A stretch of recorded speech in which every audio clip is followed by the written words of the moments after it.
이틀 뒤면 북한이 대대적인 경축을 예고한 김일성 생일 110주년입니다.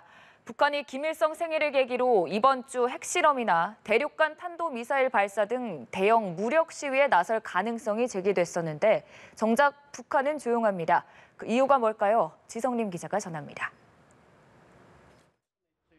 성김 미 국무부 대북 특별대표를 비롯한 한미 당국자들은 북한이 이번 주 김일성 생일을 맞아 핵실험과 같은 대형 무력 시위에 나설 수 있다고 경고했습니다.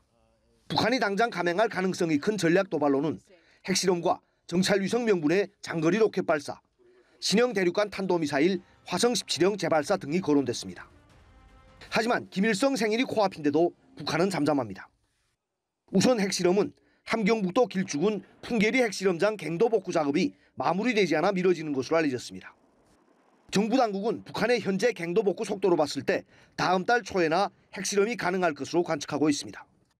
또한 정찰위성 발사 장소로 거론되는 평안북도 철산군 동창리 서해위성 발사장도 조용합니다. 정부 관계자는 정찰위성을 발사하려면 발사대에 운반 로켓을 세워놓고 연료를 주입하는 등 준비 과정이 필요하다며 현재 동창리에선 특별한 동향이 없다고 전했습니다.